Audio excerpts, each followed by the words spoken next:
Hello, everyone, and welcome to a new series from Retail Touchpoints called Experience Insiders. Honestly, the name of the series says it all. Our goal is to sit down with retail executives who are creating next-gen experiences across all channels. Obviously, this is a very chaotic but exciting time in retail. So our goal is to really get candid with the folks who are coming up with new ideas, going into market in exciting ways, and engaging with their customers in different ways. So I'm thrilled to kick off this series with Chris McCann, the CEO of 1-800-Flowers, a brand that I know many people in my family use all the time. So Chris, very excited to have you on the show. Well, first off, thank you for being such good customers. And I'm thrilled to be here, especially this being the first show and kicking off this great opportunity for you, Alicia. I'm really proud to be part of it. So thank you. Thank you. Really appreciate it. And a lot of exciting things that we're going to get into today with 1-800-Flowers. But to start, I want to kind of zoom out a little bit because a lot of businesses that we've been speaking to have been talking about a lot of the lessons that they've learned over the course of 2020, the new learnings about their customers, the pivots that they've had to make. So let's start there. Let's start with your customers first. What have you learned about your customers over the past year? And what have these learnings done for you in terms of the pivots or shifts you've had to make from a customer experience perspective specifically? Sure, Alicia. I think that you're right. There certainly has been challenging times that we've all been living in and certainly trying to operate and run our businesses in. It hasn't been easy at all. And the consumers had to make adjustments as well. And, as a company, as a retail company, an e-commerce company, we always have to be monitoring what's going on with the consumer and making the appropriate adjustments to follow the changes that are happening in their behavior. The biggest thing I think we've learned from our customers, quite frankly, I think that we've all learned here, is the need we have for human connection and the need we have to express ourselves. And as a company whose vision is to inspire more human expression, connection, and celebration, we've been perfectly positioned to help customers, to help consumers do exactly that. And it's a role we take very seriously, and we're very fortunate to play that role and be in that place for our customers. And what we've seen is customers have turned to us and our family of brands, 1-800-Flowers, Harry and David, Personalization Mall, to reach out and stay connected, yes, for holidays, but more importantly for those everyday occasions, birthdays, anniversaries, get well, love and romance. So clearly one of the biggest areas we've seen growth is just because. People are just reaching out to connect to each other. I think they've realized that they have that need to stay connected. And, I'm reminded of a conversation I recently had. Usually after every holiday, we reach out and thank our top customers and periodically do that throughout the year. So just recently on my call list of customers to call was this one woman that I got in touch with named Anne-Marie. And I thanked Anne-Marie for being such a good customer of our platform, our family of brands. She's actually placed 83 orders in the last year. Just blows me away. It's just fantastic. And I said, Anne-Marie, that tells me you're such a thoughtful person. What are you doing? Who are you sending all these orders to? And she says, well, a lot of different people, she said, but I have a large family. Many of them are elderly. I just want them to know that they're being thought of. And it just struck a chord and said, that's what it's all about. So as we learned that from our customers, the other key pivot, I guess you could say, or acceleration that we've done is trying to transform into being much more of an engagement company. And by that, I mean reaching out and communicating with our customers differently, using a different tone and tonality, recognizing the world and being cognizant of what we're all living through. Our messaging had to be different. We needed to make sure we were reaching out and being relevant in our messaging and our products. Products like the popcorn factories, pops with tin, or tins with pop, which have sentiments on them that you could customize and upload photos. And some of the more popular ones were sending a socially distant hug, for example, or ones that might say quarantine class of 2020 on them. So we've had to recognize and respond to that. And I think that's really helped us to build a deeper relationship with our customers. Love that. So much great stuff that I hope we can dig a little bit deeper into. And I love, first and foremost, Chris, your emphasis on communication and connection, because I know I've had those moments in my life because, my family and I are still very much isolated at home. We're working from home. Right. And those lines are still very much blurred, the lines between work and play, so to speak. So that desire to connect with others outside of our home is very much alive. So I guess this transitions nicely into the next question I had for you around how this new world that we were in and are still very much in today, how that's kind of changed your outlook or approach to crucial selling periods. So you touched on more people buying things and sending things to family and friends just because, to bridge those connections. So how did you take that insight and, kind of apply it to, your planning or your marketing and communications? I mean, because you go from like a few key selling periods to a more ongoing model, right? Right, sure. I think there's several different things there, Alicia. And I think it picks up where I left off, talking about how we get more engaged with our customers. So, how we talk differently with them. One of the things that we've had great success with is a weekend letter. It started out as a Sunday letter. Now it's a weekend letter that comes from myself and my brother, our chairman and founder, where we reach out to our customers via email just to check in on them, see how they're doing, share things on how we're doing, share advice on how things we're learning from connections we have about how to take care of yourself during the pandemic, physically, mentally, and socially. So it's been great, and we've really developed a good community because our customers are sharing information back with us, and it's become a nice two-way dialogue. So that starts to change our approach to what we look to offer our customers. One of the things that we accelerated in the early days of the pandemic and launched was connection communities. And that's where we offer our customers the opportunity to join one of 8 different communities around things that people are going through and share insight, help others, like around corona anxiety as an example, or around relationship advice. So they could join communities like this. And our customers are givers. So when they join these communities, they're not just takers of the advice given, they often become leaders and start giving advice to other people. And it's very different for a retailer to be doing things like that. So as we move into our holiday occasions, and as we move into our everyday occasions, which is really the engine that drives our business, we do that with the knowledge that we're gaining from our customers around what they're looking for, and perhaps leading them into things like experiential workshops, where we launched this year in partnership with this wonderful startup company called Alice's Table.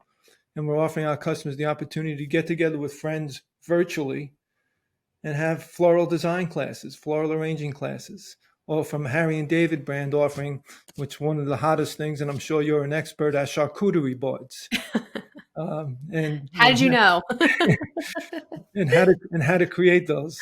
Well, I took one of the classes, and my wife saw what I did, and now I'm in charge of all of our charcuterie boards. Not that we're doing much entertaining, but that's my new job. So it's looking at that, and I think the biggest change, as I mentioned, we've had is everything's been accelerated, as we've all talked about and all realized. From might have taken 10 years has now taken 10 months, and looking at those chances for those everyday connections.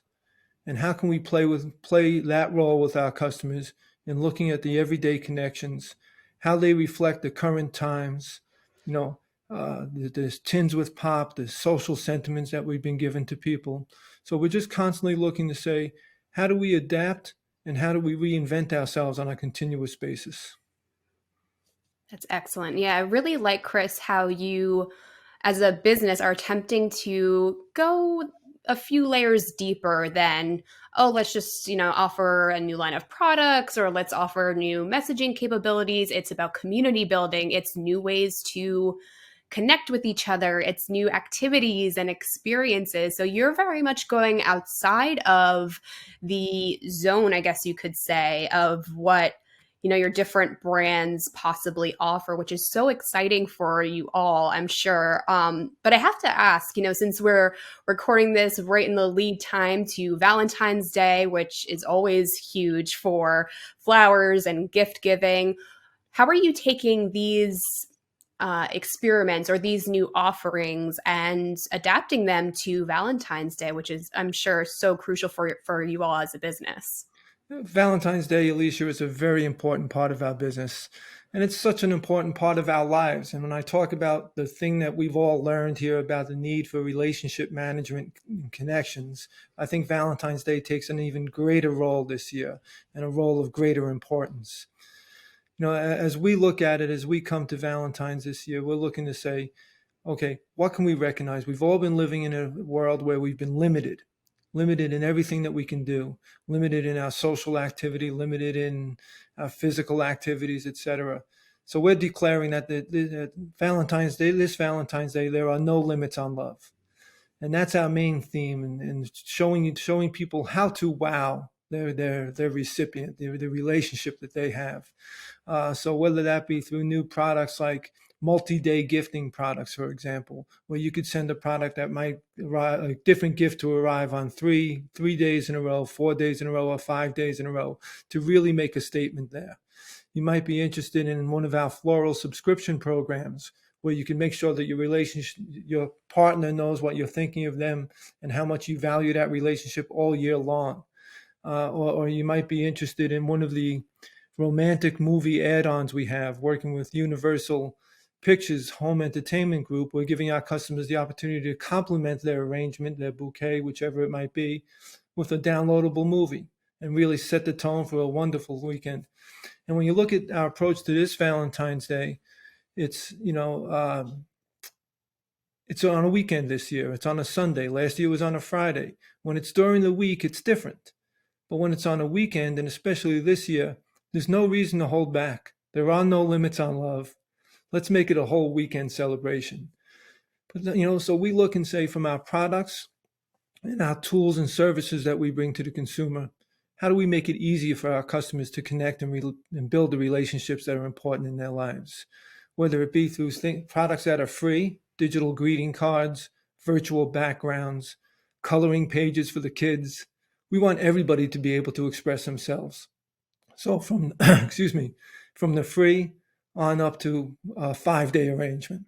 That's amazing. So, a lot of different things there, a lot of different opportunities and ways for people to show others that they care. So, looking at this through the lens of the 1-800-Flowers business, your team, what does that mean from a campaign perspective, or raising awareness and getting them engaged and excited about all of the different things that you're doing, and just raising that awareness? I mean, what new methods are you embracing to get in front of your customers and encourage them to spread the love, so to speak? Yeah, I think one of the things I'm very proud of is our team is always looking for new ways to really engage with our customers, as I spoke about, and to show our customers how to engage with others. So we're always looking. So with our campaign this year of, showing, help them to wow them, or no limits on love, we're really looking at how to do that. We launched a program yesterday, as a matter of fact, for National Hug Day, and where we're doing a virtual hug contest throughout the Valentine's holiday, where people are submitting videos about who deserves a virtual hug from them. And you're seeing people do this on the video and send virtual hugs to their grandparents, to their parents, to their brothers, their sisters, their loved ones. And there's a sweepstakes program with it. So really embracing community aspects. And I see our team getting so charged up doing things like that. It's really great to see. And then, working with the hashtag No Limits on Love campaign, where we're really taking that to social media. Or yesterday, what I viewed from our team was some really great video, where it was utilizing video online in a great way to get the message across, and really targeting the different types of customers with it, and utilizing technology like machine learning capabilities to optimize those videos on the different platforms we're working with. Seems to be working very well. But the key is to have fun, as you said. And the best part about it is when people really take pride in our company, that we're a company whose customers turn to us to help them deliver smiles. You realize that's a special role that we play. So how do we make it easy? This past holiday season, and probably again for this Valentine's, we're making it easy with the use of our smart gift experience, for example. And that's where customers can send a gift simply by giving us the recipient's email address. That really came in very valuable during the Christmas season on business gifting. When a lot of companies' clients were now at home, the company didn't necessarily know the home address or want to impose and ask the home address. So a smart gift, we just email the recipient. We give the recipient the opportunity to tell us when you'd like it delivered, where you'd like it delivered, and maybe even you'd like to swap the product ahead of time. So constantly using technology to enhance the experience. Oh, that's great. So to that end, I mean, innovation has been such a hot button topic and buzzword in some ways for a few years now in retail. But I feel like, again, over this past year, we're just hearing it more and more how the pandemic is accelerating innovation, how organizations are accelerating their innovation investments and their teams. So looking at this through the lens of 1-800-Flowers and the brand promise, what the business was founded on. How is this Valentine's Day initiative or anything else, frankly, that you've done over the past few months really built upon this notion of innovation? And how are you trying to really stay in touch with that brand promise and ensuring that it's always meeting that for the customer? Because I feel like sometimes retailers kind of focus so much on chasing the next trend or the next shiny object and don't really stick to the heritage of what makes their brand special. That's a great point. And I think you do see that time and time again, Alicia, always looking for, hey, what's that new shiny object out there? I think we've been good as a company. I'm not saying we've been great at that. We've chased some shiny objects ourselves from time to time. But I think really we've stuck to our core strategy. And then my brother and I talk about it's the same philosophy we had when we had 30 customers back within the first flower shop we had on the Upper East Side of Manhattan to serving in 30 million customers that we have today. And what we're trying to do is build a relationship with them. We have a mantra that you build a relationship first, you do business second. And that's what we're constantly looking at is how can we enhance the relationships with our customers? And we use technology to do that. I talked earlier about the need for us to monitor and understand changes in consumer behavior. Those are usually driven by technology. So following technology trends, we've been able to transform from a brick and mortar store to a telephonic commerce company, to an e-commerce company, to a mobile commerce company, and now really embracing all the capabilities of conversational commerce. And as we do that, we're constantly putting ourselves in the position of new customers, expanding our customer base, expanding the demographics of the customers we serve. And I think, what we do is we've been fortunate as an entrepreneurial startup company to foster a culture of innovation. And that culture often begets a culture of reinvention. So we're constantly reinventing ourselves, how we go to market, what technologies we use to enhance the experience. But we continue to make investments in our brands.